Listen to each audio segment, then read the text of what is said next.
Morgue, where victims of every kind of violence are brought until the families collect the bodies for burial. A Shia militia called the Mahdi Army control everything. Their gunmen stood behind the local cameraman the whole time. All the men he saw here were Shia. The only Sunnis were women. If their men come, they're threatened and sometimes kidnapped and killed.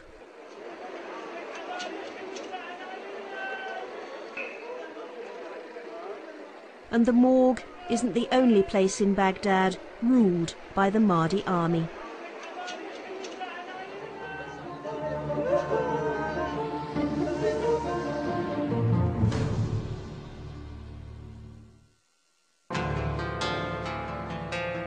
Our Iraqi colleague has come to see a Sunni group called the Association of Muslim Scholars. People bring their problems here because they don't trust the police. And the most common problem is a Shia militia group called the Mahdi Army.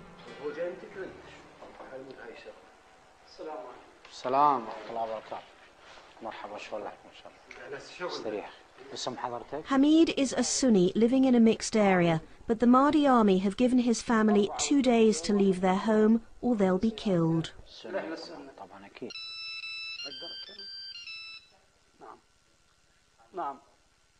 It's a relative.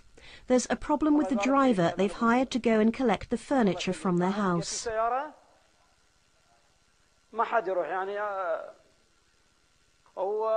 The family's found a Shia driver, thinking he'll be allowed through, but the Mahdi army have threatened him.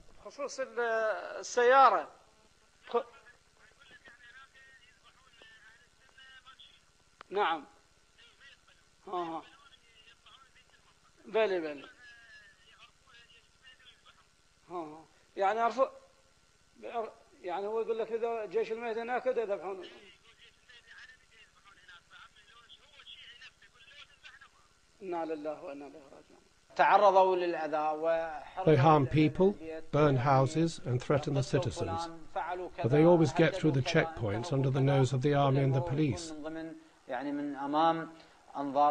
That's why I say these violations take place with the blessing and the participation of the government. That's why we place responsibility on the government. Another call, same problem. A woman asks the Sheikh if he'll notify the Americans that her family has been attacked by the Mahdi army. احنا ما نفاتح الامريكان بهذا الموضوع، احنا بالنسبه لنا نحل الموضوع بطريقه اخرى لا علاقه الامريكان بنا، لانه سبب المشاكل وسبب المصايب اللي حلت بنا هي سببها الامريكان.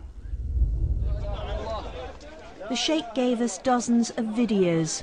His association is logging all the crimes. Here, 36 Sunnis had been rounded up by the police for no obvious reason apart from living in a mixed neighborhood. They were found with their faces disfigured by acid.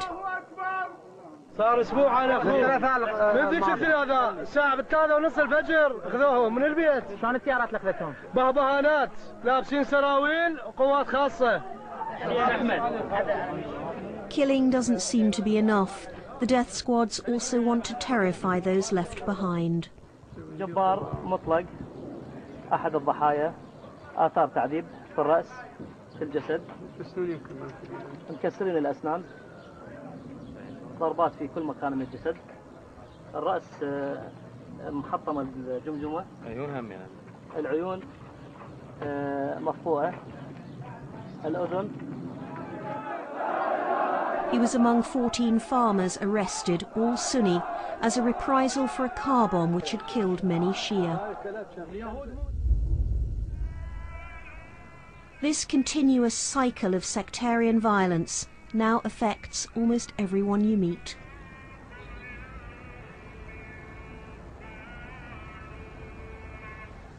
We've just heard from one of the human rights people that we've been working with in Jordan. His family are still here in Baghdad, and this morning his brother was kidnapped. He was actually pulled off a bus by the Mahdi army, and they've told the family that they've taken him for interrogation. And that's really chilling, because usually in these cases the next thing the family hears is that a body's been found on the street. And, you know, these kind of stories are now happening here almost every single day. For 3 agonising days, the family negotiate with the kidnappers and eventually pay $15,000 ransom. He's released.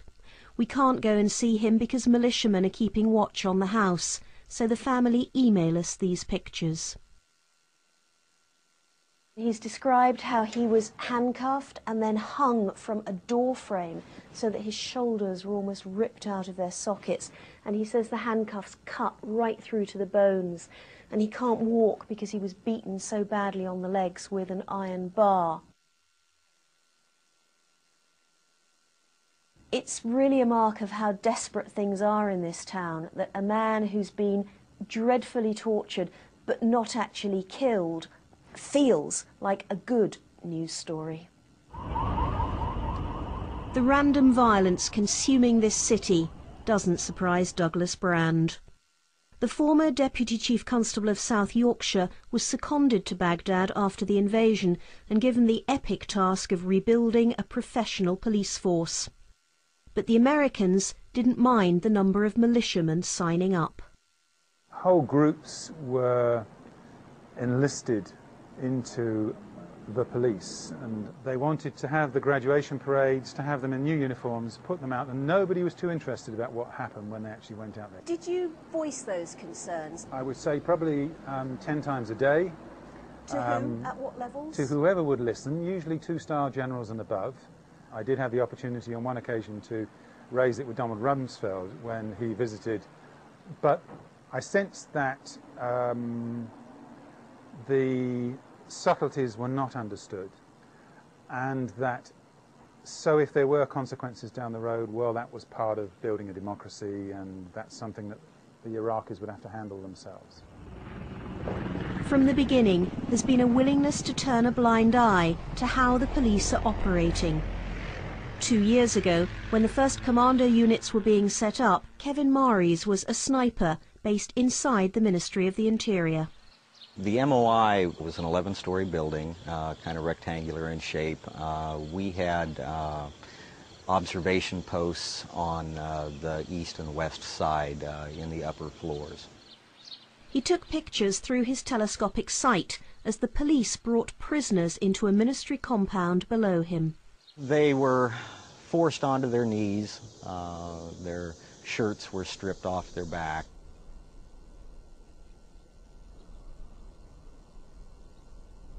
At first they were just beaten with rubber hoses. There were sometimes as many as 2 or 3 individuals that were beating the one bound and blindfolded prisoner.